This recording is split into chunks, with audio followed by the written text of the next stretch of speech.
when I was a kid, I was a very, very big fan of The Who, and I was a member of the fan club, and we used to get a newsletter, and throughout the 80s, it said that Roger Daltrey's big project was going to be a film about the Krays, and that Roger Daltrey had bought the rights to the Krays' life story, and he was going to make this film, produce it. He was going to star as both Krays. So how did we get, I mean, I think with hindsight, no disrespect to Roger, but I'm relieved that we've got the film we have and not that version.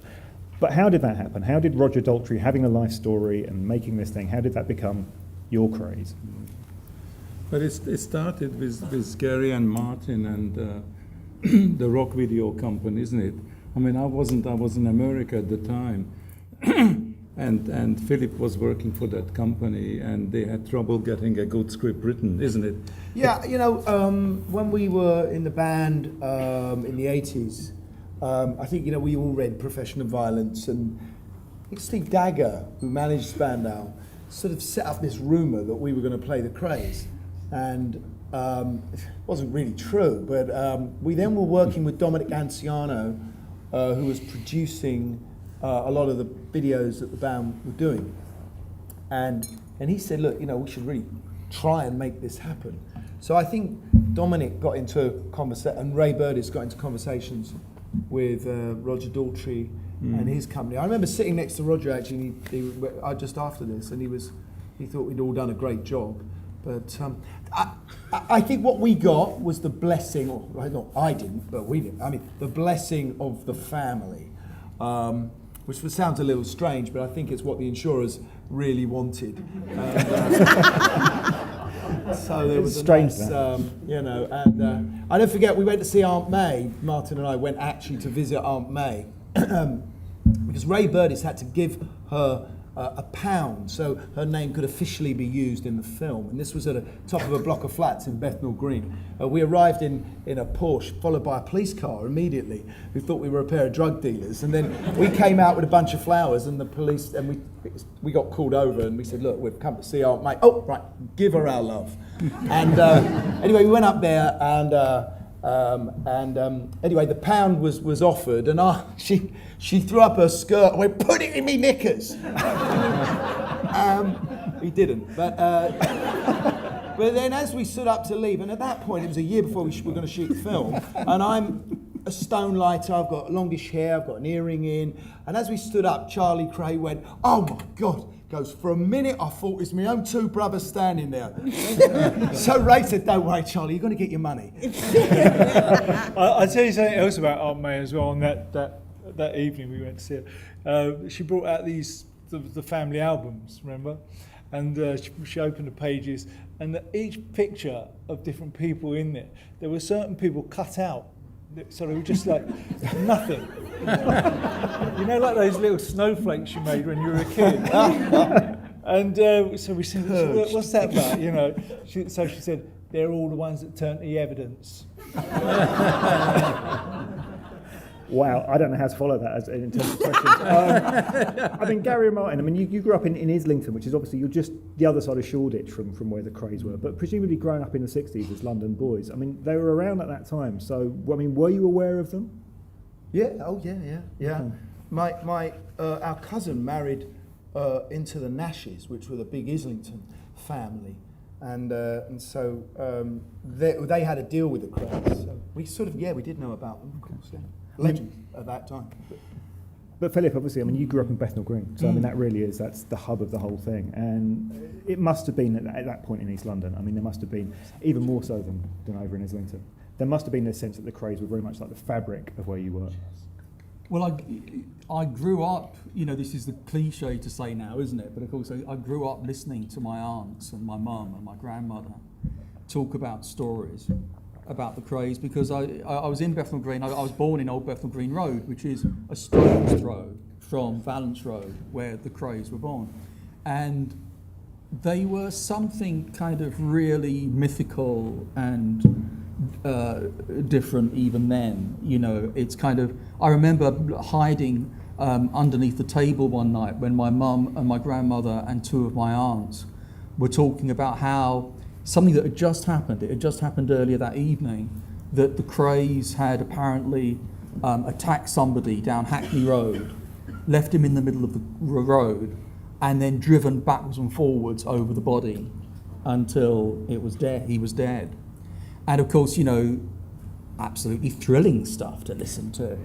Wonderful stuff for a 7-year-old boy. So, inspired me for the rest of my career. So I grew up with that. Absolutely, yeah. I mean, in my experience, most people from Bethnal Green have a story about some kind of encounter with Ron. I mean, have you ever been around the Krays as far as, I mean, and stories would kind of, almost mythical stories, where kids aren't even sure that, they really met Reg and Ron, like Santa Claus. Yes, it used to be that, you couldn't go anywhere in East London without somebody who knew the Krays. Now you can't go anywhere in East London without somebody who knows somebody who's been in a Krays film.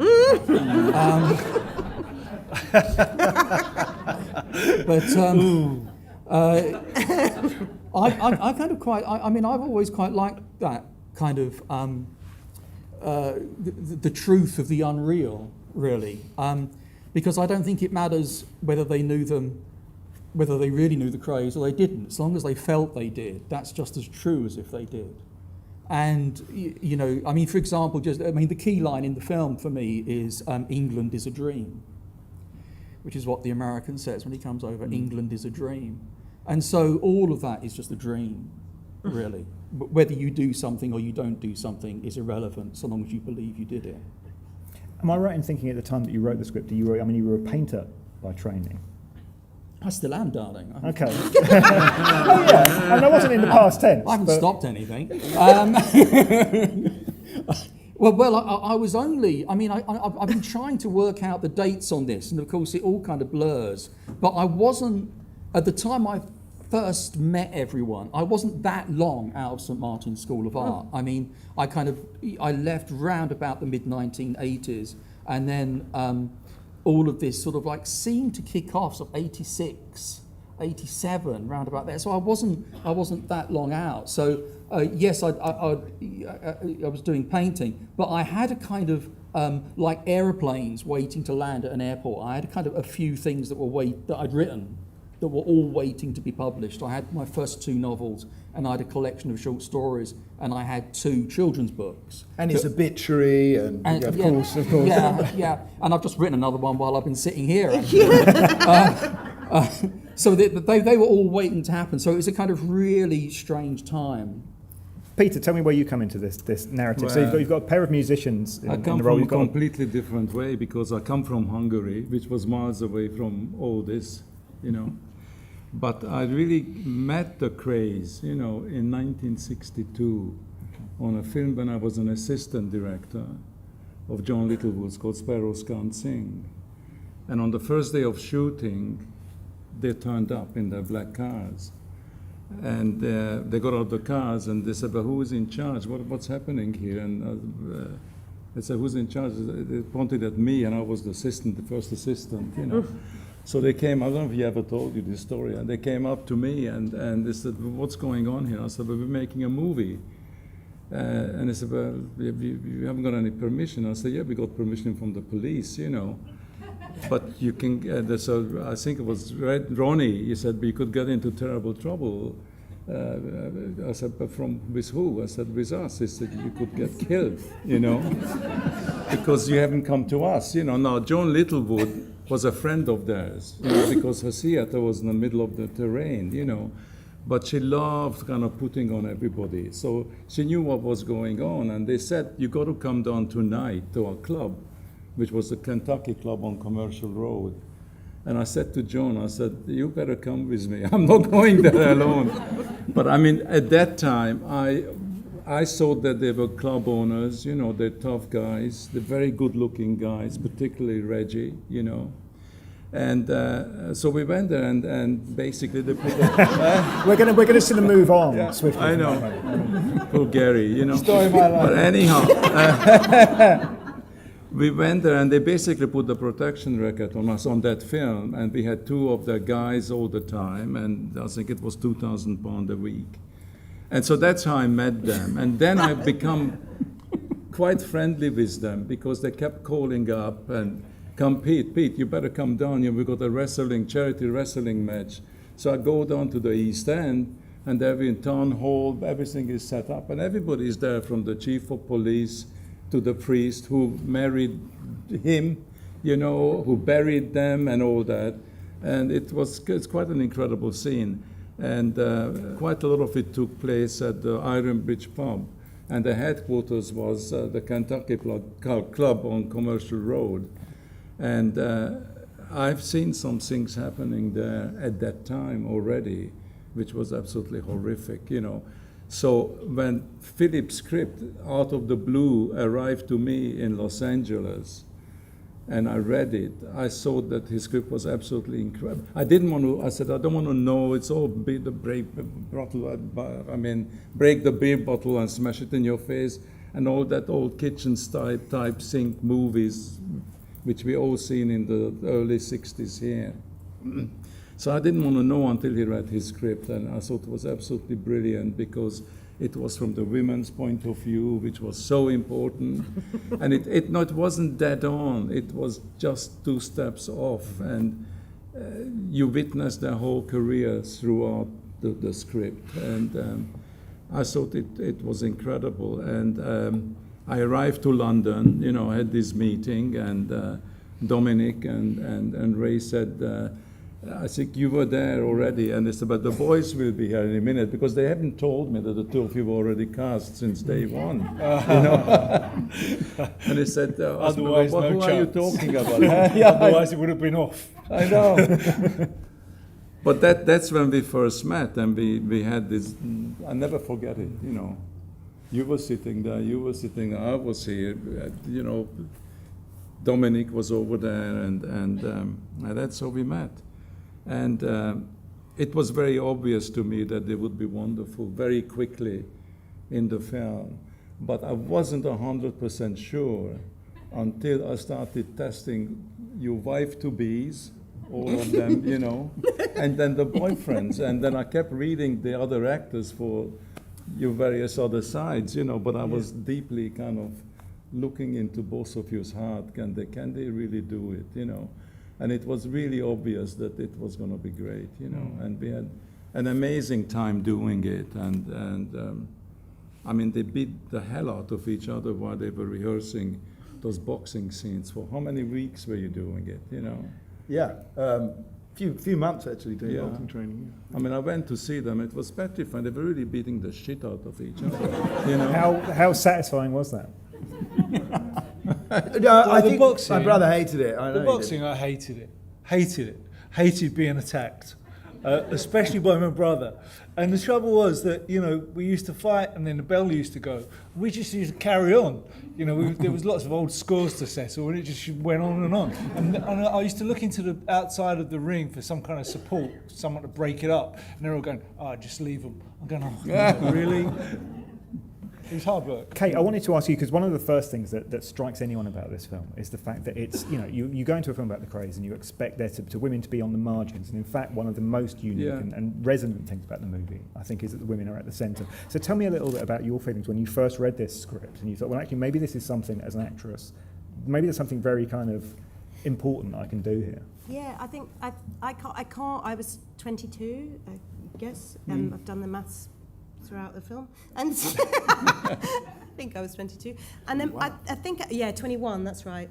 And at the time, I don't know if I realised what a brilliant script it was for women. I think I was young. I'd started in my career. I'd done Mona Lisa with Neil Jordan. That had quite a lot of women in it. I kind of had this naive feeling that that's what being in films was going to be like. Of course we're going to be in films. We're great. It's going to be about women. And I hadn't read loads of scripts.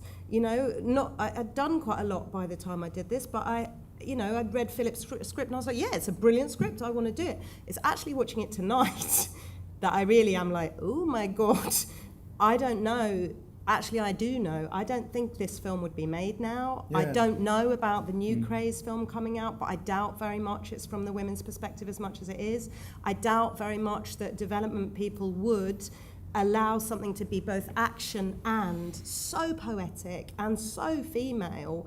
And so it's actually now, which really depresses me, I've got to say, 25 years later, that I'm like, shit, this script was really amazing for women. At the time, I took that for granted. Now, I think most actresses would be beating each other up to get a part in this, you know, because most women now would be standing on the sidelines with the odd line, and it would be all about the blokes.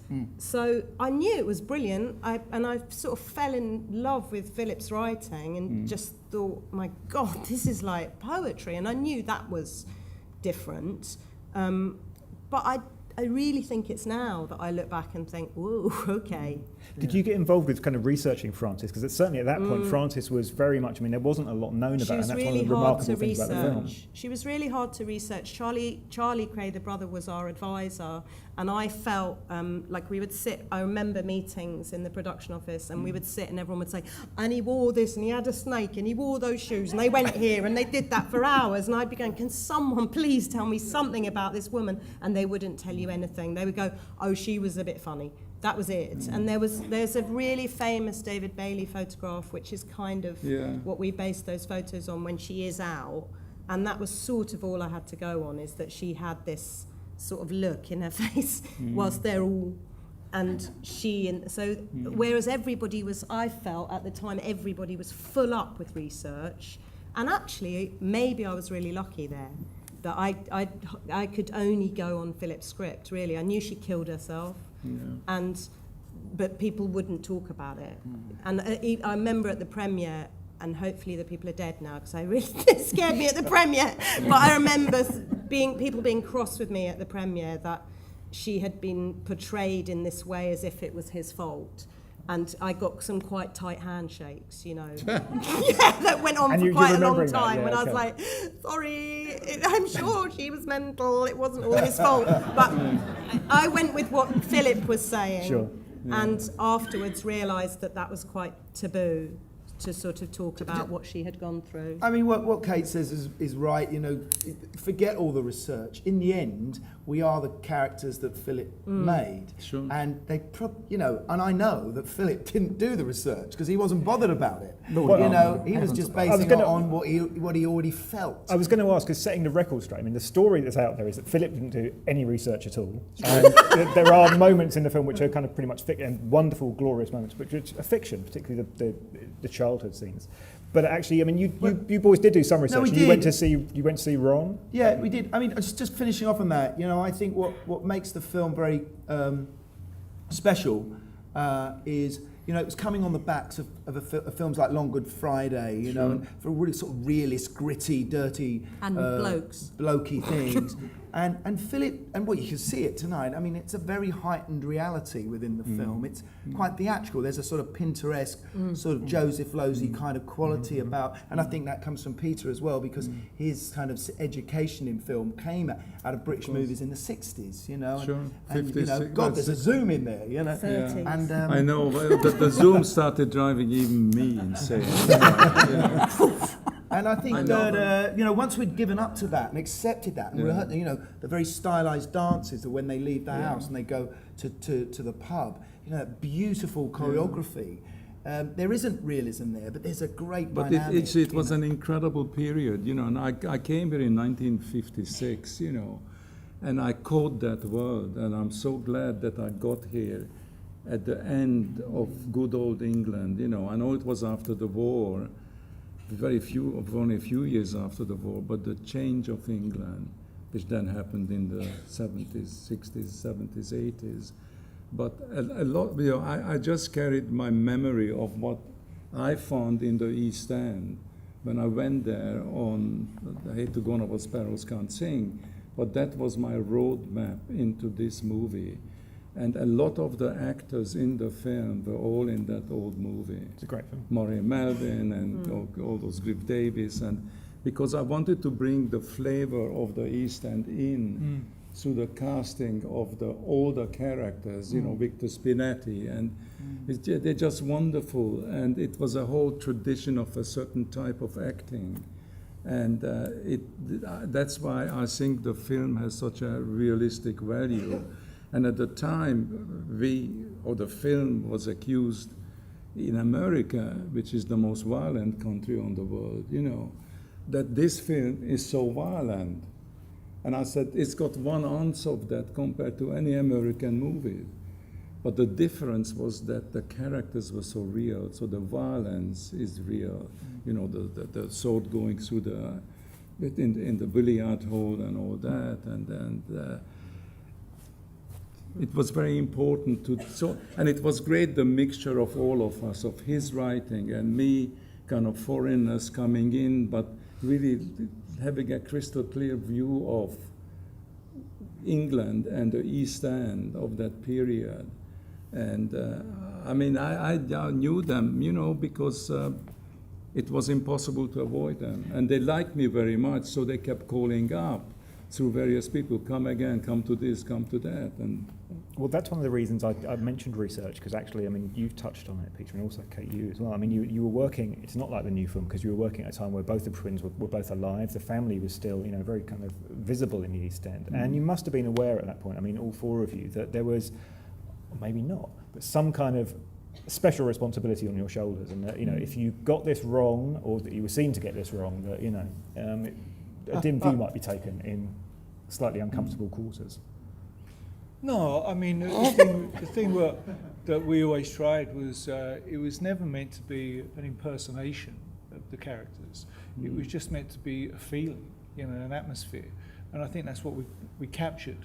I don't think any actor that goes out to play specific characters, if you try and impersonate, then it's never a good idea, to be honest. But yeah, you're right, you know, there was a lot of background material for us at the time because everyone was still around. What was really strange, though, meeting that whole family, was so much like going to visit my own aunts and uncles. You know, they lived in the same type of houses, they had the same kind of grouping, you know, the aunts and uncles living in the same building, and it was very strange, wasn't it? Yeah. I mean, listen, the strangest thing was definitely going to Broadmoor to meet Ronnie. That was,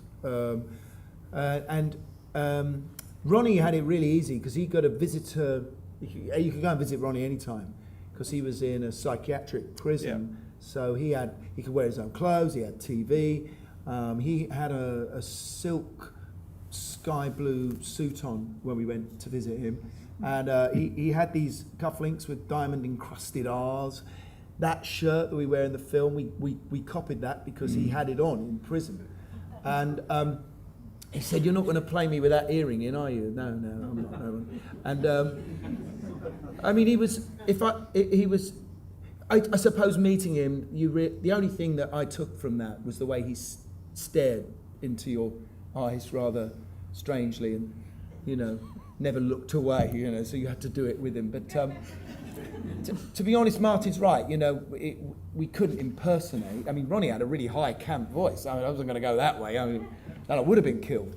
But at the end of it, we had this. At the end of it, he goes, "I'm getting a bit dehydrated now." He goes, "It's the medicine they give me," and he goes off, and the inmate, the intern who'd been serving us, came up with a bill, and it was for £100, and I said, "Well, we only had 2 non-alcoholic lagers."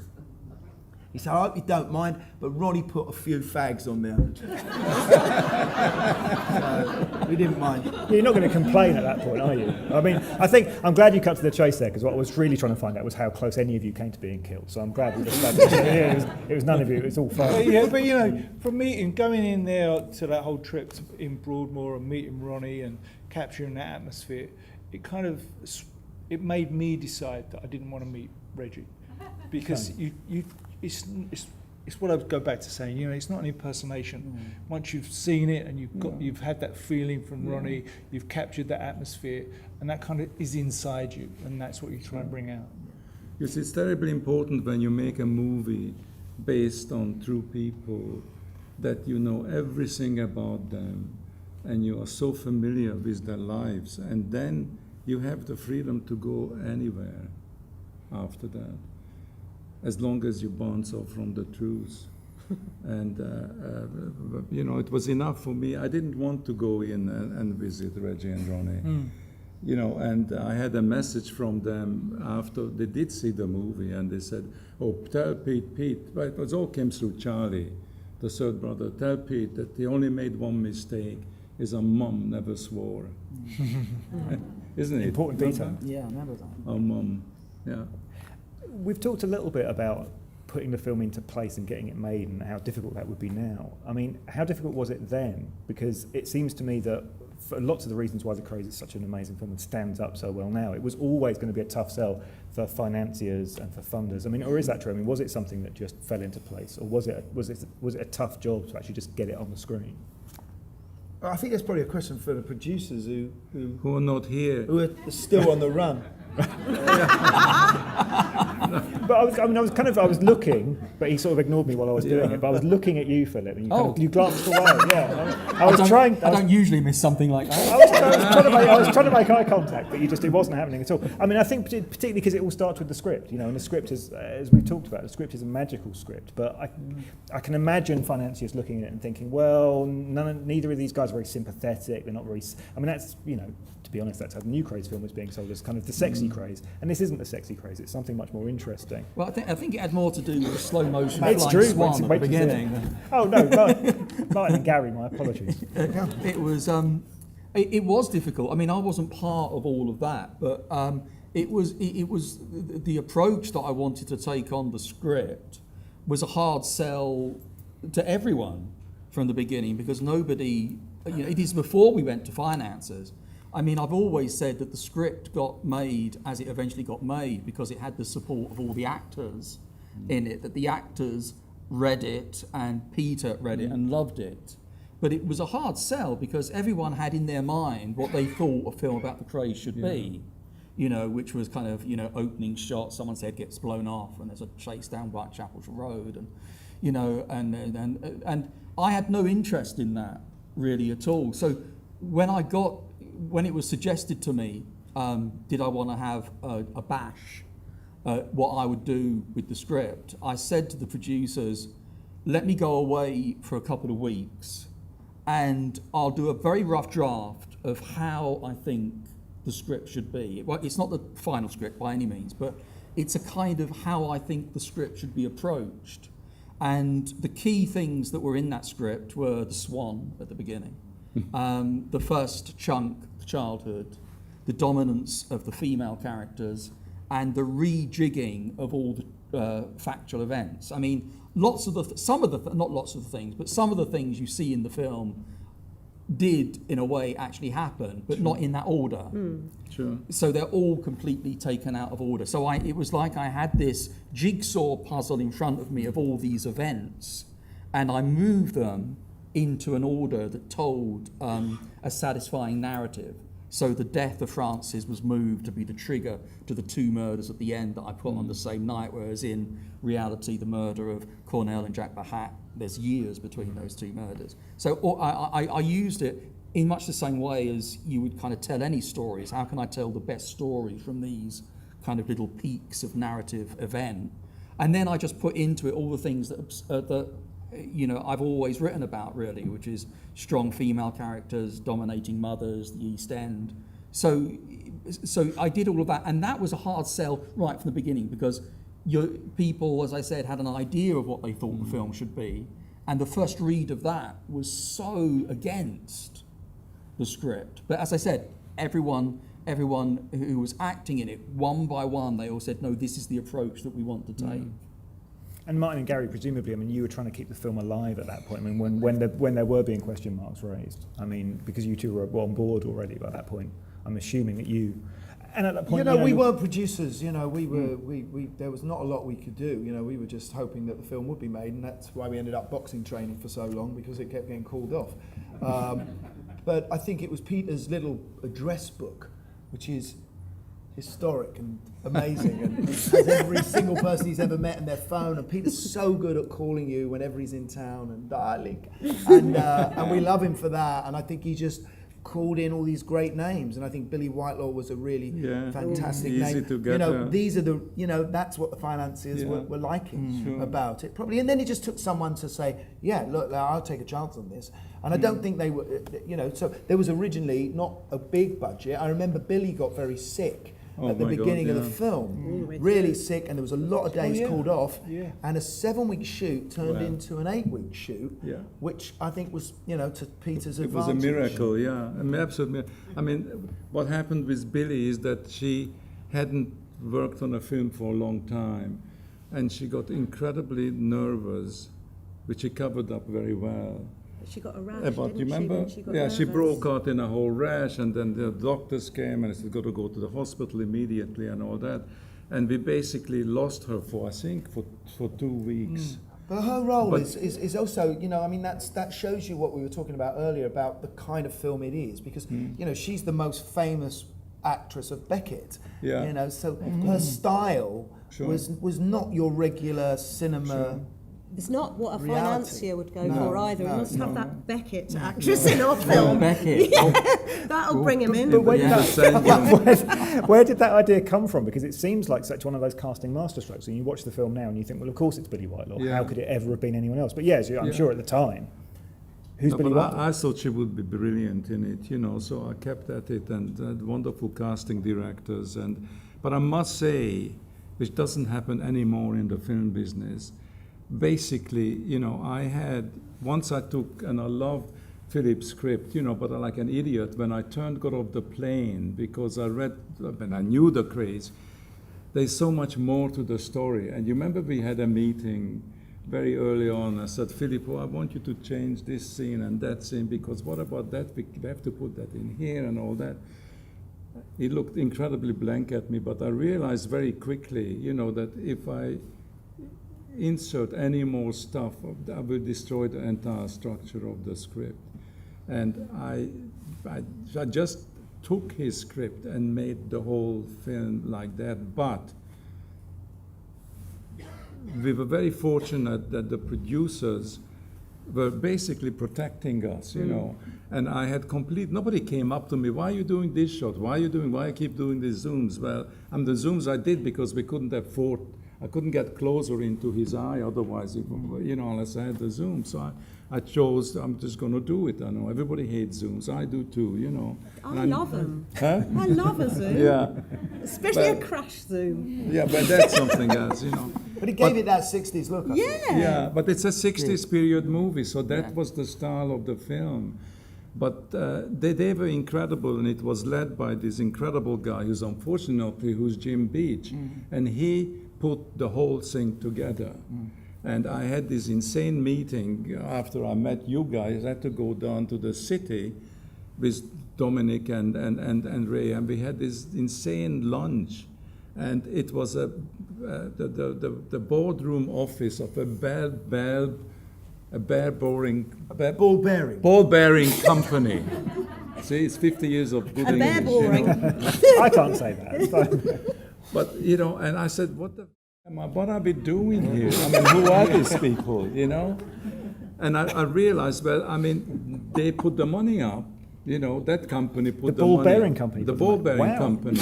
I never knew. Who And ball bearings have no, gone through but the roof. because Of they, course. because they owned this company called Parkfield Entertainment or whatever, you know, and they were on videotapes and selling movies and all that, making millions of dollars. And then about 2 years later, all the videotapes went back to them, and the company basically gone bankrupt, you know. But not the holding company, but they were the ones paying for it, you know, and that's what happened. It was a miracle, and today it couldn't happen because you have to deal with the studios, and you have 89 million meetings with people who have nothing to do with it, who don't know anything, you know, but they will tell you everything of what you should do. I don't know if you can even get And ball that's bearings what, anymore. that's what, either. it's a miracle that a movie gets made nowadays. What was the atmosphere like on set? Because it sounds like you were working more than anything. You were having to work hard. I mean, this was a film where there wasn't a huge amount of money being thrown around. But I mean, was it a happy set? Yeah, Yeah, I sorry. have a photo album still of all the photos. Yeah. And the thing that always really makes me laugh is I've just got photos of me and Martin like cracking up laughing. Like the scene when that he beats up the guys around the car.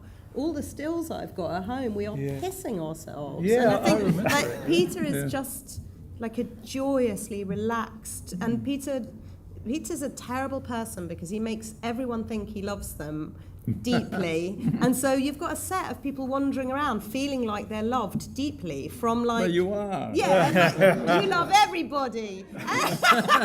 But you know, you've got runners who are like, oh, Peter Medak was just so lovely to me, and you've got actors who are like, Peter Medak was so lovely to me, and I think that was very, as well as knowing you're working on a brilliant script, there was something incredibly just extraordinary about being on this set with someone who's like, I love you, I love this, that is brilliant, you're a I love this, and it felt like that all the time to me. Yeah, look, you know what? There had to be a lot of trust. We were doing a film about the Krays, which was basically a film about women with 2 pop stars and a Hungarian director. So we were just totally relaxed. You know. At the end of the 80s, our career was over anyway. But I think chapter was opening up, you know, Gary. the wonderful thing is that I had not seen them as Spandau Ballet, ever. You didn't know who they were at all. No. Well, I knew who Spandau Ballet was, but I haven't seen them. And when I met you, I thought, now I better look at that side of your whole life, you know. And it wasn't until last 6 months ago that they came to Los Angeles. And they both called up saying, you better come now, you know, because we're going to perform and we're starting a world tour. And I went to see them and I was blown away by them. But I kept saying, but they're not my boys, they are rock and rollers, you know, this doesn't make sense. It's not Reggie and Ronnie. And it was an incredible experience to watch that, you know. But I mean, I think there's a mixture of all this coming left, right, and center and being left free and to be able to really have a wonderful time with each other. And to just create whatever we all thought was the best, you know, and then just shoot out of it, you know. but also I have to say, you know, when we were on that set, I think we all knew how important the film was. Yeah. You know, we all knew that this was stuff of myth and legend, the Krays. You know, how important it was to London, how important the story was to my mum and dad and my aunts and uncles and people who lived in Islington where I grew up as a kid. And I think we all felt, I mean I did, I know I spoke about it with Gary, a certain responsibility that we all had to those people when we were making that film. And I think for that reason we understood how lucky we were to be on that set, because we all knew that it was an important movie. Yeah, and there's great actors out there, and everyone's fighting for jobs, so you know, you're just happy when you're there. You know. I didn't feel responsible to the Krays. Okay. I really didn't. No, you know. but to the story. Yes, maybe to the story, but for me, I'm a good Hampstead bohemian girl, and I didn't feel like, oh, East End history. My mum is here, and she'll be squirming in her seat because my mum was born in the East End. But I have to tell you, Mum, I was brought up in Hampstead and bohemian, and she won't let me say I'm middle class. I'm not allowed to say that, which I am. But I didn't have that kind of mythology about the Krays. I felt quite responsible for her and women who get quite bullied, but I didn't feel like, oh, I love the East End, I love the Krays, I hope we're doing them justice. But that's why I'm pleased. We never thought of that, you know, because we knew who they were. Yeah. But it was important to portray it 100% real and correct, to give an impression of what it was like then. Yeah. And I think that's why people like Jimmy Jewel, you know, doing that. Yeah. I mean, he kills me with that little dance he does. The At ball the and the beginning jack. in the club, because it So brings good. that whole period of music hall, all that whole world and the acting, and it was magic. I mean, it was $1 million worth of value, darling Jimmy. Oh, You know. beautiful.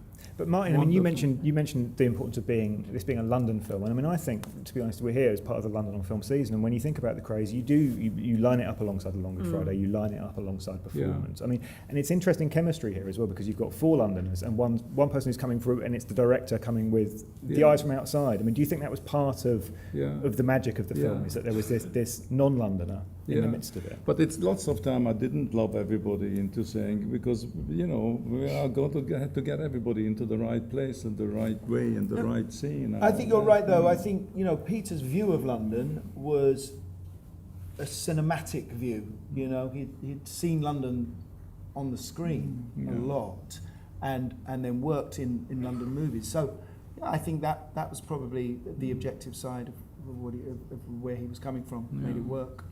I mean, when did you all realise that you'd made something very special? I mean, was it because obviously a film set When he was is a in Leicester chaotic Square place. for 4 weeks, that was Right. Yeah. Because sometimes that can take a long time. And I mean, the thing I wanted to ask you actually before I hand over to the audience was at what stage you knew that the reputation of this film was growing and growing and growing? Because my memory is that the critical response was very positive and the film did well, but actually in the 25 years since, the reputation has only got bigger. And actually people do talk about the Krays now as I say, very substantial. It's an important and great British and London film. It's cab drivers. Is it? For me, it was just like, for about 10 years, and probably even now, it's cab drivers will always, the minute I get in, will go, "You're in the Krays," and I'm like, "Oh my God, this film has been seen by like every cab driver that has ever driven That's a a cab." very important audience. Yeah. It's an important demographic to reach. They're all driving for the Krays, their fathers and everything. Isn't it? Huh? The same every time I come in from LA, London airport, you know, everybody starts on you and they are starting questions and then suddenly it comes out of the bag. Was it me or you, Mark, who had the cab driver who said, you know how they got their superpowers? It was you, wasn't it? Yeah, it's me, yeah. Yeah, he said to me one day, you're doing a film and you had a Krays. I said, yeah, that's right. He said, you know how they got their superpowers, don't you? I said, no, go on then. He said, their mum used to make them drink the water that the greens was cooked in.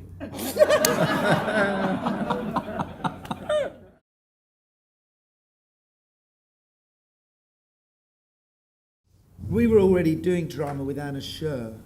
So, you know, Anna Scher was really the next generation's Joan Littlewood, really. She was giving access to working class kids to not just do drama, but to end up making films and doing theatre. She only dealt in improvisation, so it became a kind of therapy for us.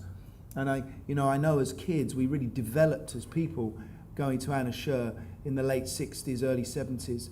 And, you know, I think before then, Joan was the only one who ever got real, genuine working class people up on stage, you know, without being comedians. And so it's really came from her.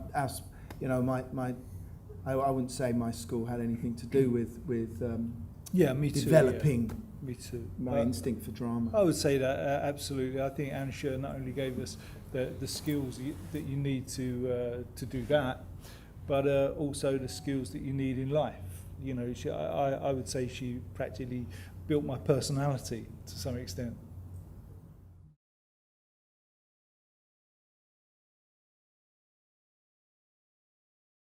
Oh, from the script, a hell of a lot. Yeah, I mean, for me, it's a kind of horror fairy tale. Really. Strangely enough, just touching on what you've just said there, the first thing that I said when the producer said to me, do the screenplay, was I said, no police. We have got the most uncinematic police force in the world, you know. So I said, I just can't have a British police uniform. I just can't do it. No police. And also, I'm just not interested. Yeah. Not interested in the police investigation. You know, it's like people sitting around a table, you know, go, well, we've followed them down this road, sir. Oh, yeah, I need some information about that. Pretty damn quick. We've got to get that. Yeah, well, I tried, Governor. I tried. For ages, I tried. There's some really great images to be had in that room. So no police, but there's... They're going from Dixon and Doug Green, isn't it? Exactly. It's just not, you can't, I don't know how it can work. It's just so uncinematic. I just can't bear it. So all of that went. And what I did was, as you said, it was concentrate on the periphery, really. So they're all things that are kind of, you know, it's never explained in any great detail how their rise to fame and criminality happens. All of that is sort of happens behind doors. You don't hear any of that. You just hear bits, the tangential bits. They're like all the bits that you would usually leave on the cutting room floor are the bits that are in the film. Narratively, you know, they're people making cups of tea, they're people kind of, you know, there's, you know, but one of my favourite scenes is the girlfriend who gets pushed out of the car for calling Jack the Hat bald. You know, I know exactly how he feels. But, you know, so they're all the kind of tangential little bits. But it does have kind of horror references. You know, I mean, I grew up with horror films. So all of that language, I think, is there. I mean, it's on the verge of Grand Guignol at every point. And I think it really becomes Grand Guignol in the last 10 minutes. Yeah. You know, it's all reds and blacks and deep shadows and... Absolutely. And that's the Billy Whitelaw thing as well, because actually for a lot of people, obviously many people will know from Beckett, but also for a lot of people they'll have thought, oh, it's The Omen. The Omen, and absolutely. Absolutely The Omen. Well, the score is very horror as well. It is, yeah.